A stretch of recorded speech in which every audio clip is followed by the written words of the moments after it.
గొంతు సమస్య తగ్గడానికి తయారు చేసుకోవాల్సిన ఔషధానికి కావలసిన పదార్థాలు: నెయ్యి, ఖర్జూరం, ఎండు ద్రాక్ష, పిప్పళ్ళు, తేనె. కావలసిన పదార్థాలు చూసారు కదా. ఇప్పుడు తయారీ విధానం ఎలాగో డాక్టర్ గారిని అడిగి తెలుసుకుందాం. డాక్టర్ గారు, మరి ఇప్పుడు ఏ విధంగా తయారు చేసుకోవాలో చెప్తారా?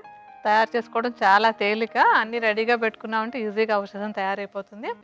ఈ ఔషధం తయారీలో మనం మొట్టమొదటి తీసుకునేటువంటిది ఏంటంటే పిప్పళ్ళు. పిప్పళ్ళకి కఫాన్ని తగ్గించేటువంటి గుణం చాలా బాగుంటుంది.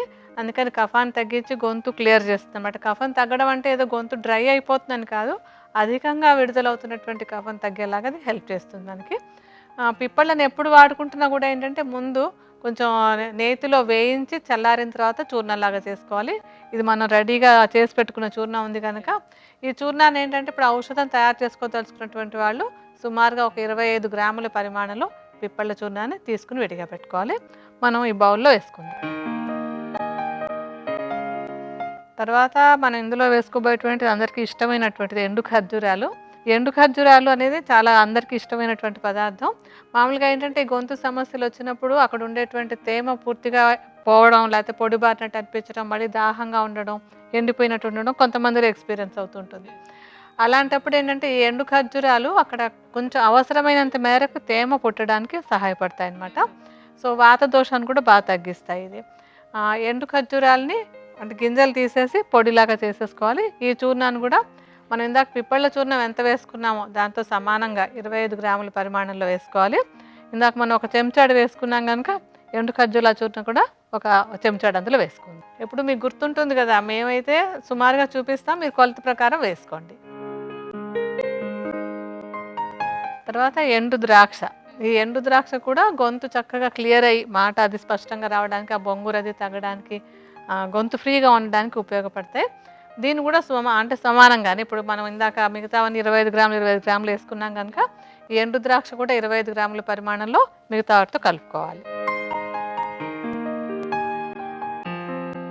తర్వాత చక్కెర కూడా గొంతు అంటే పొడిబారిపోయినట్టుగా ఉన్నప్పుడు అది తగ్గడానికి ఉపయోగపడుతుంది. మనం కూడా విడిగా ఒక్కొక్కసారి గొంతు ఆరిపోయినట్టుంటే కొంచెం నోట్లో చక్కెర వేసుకుంటే అక్కడ తేమ పుడుతుంది కదా, అలా స్టిమ్యులేట్ చేస్తుంది అనమాట. ఆ చక్కెరను కూడా సుమారుగా 25 గ్రాములే తీసుకుని మెత్తటి పొడిలాగా చేసేసుకుని మనం మిగతా చూర్ణాలతోటి కలుపుకోవాలి. తర్వాత నెయ్యి. ఈ నెయ్యి కూడా మనకి గొంతు క్లియర్గా ఉండడానికి, గొంతు సమస్యలు తగ్గడానికి ఉపయోగపడుతుంది. స్వచ్ఛమైన నెయ్యి తీసుకుని ఒక 25 గ్రాముల పరిమాణంలో నేతిని కూడా ఇందులో కలుపుకోవాలి. అంటే మిగతా వాటితో ఇది కూడా కలిపేసుకోవాలి. ఇంకా ఆఖరి ద్రవ్యం తేనె. తేనె ఏంటంటే గొంతుకి చాలా మంచి టానిక్లా పనిచేస్తుంది. మనకి ఇంకా మిగతా ఔషధ ద్రవ్యాలు ఏమీ లేకపోయినా కూడా ఒట్టి తేనెను కూడా 2 పూట్ల కాస్త ఒక్కొక్క చెంచాడు చొప్పున నెమ్మదిగా నాకుతూ ఉన్నట్టయితే కూడా గొంతు క్లియర్ అయిపోతూ ఉంటుంది.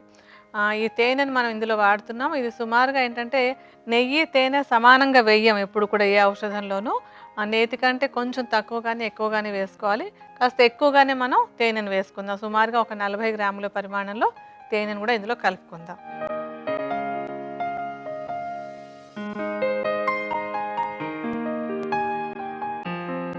ఇప్పుడు ఏంటంటే వేసుకున్నటువంటి అన్నింటిని కూడా బాగా కలిసిపోయేలాగా కలిపేయండి.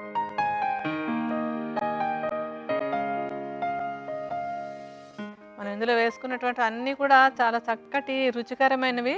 అలాగే ఇవన్నీ కూడా ఏంటంటే సెలివేషన్ లోపల లాలాజలం ఊరేలాగా చేస్తుంది అనమాట. ఈ లాలాజలం కనుక కరెక్ట్గా ఊరినట్టయితే గొంతు పొడిపారిపోవడం, లేకపోతే మాట సక్రమంగా రాకపోయినట్టు, గొంతు బొంగురుపోయినట్టు అలా ఏమి ఉండదు. అందుకని మనం వాడినటువంటి అన్నీ కూడా కొంచెం సహజంగా తీతీగా ఉన్నటువంటివన్నీ ఎక్కువ వేసుకున్నాము.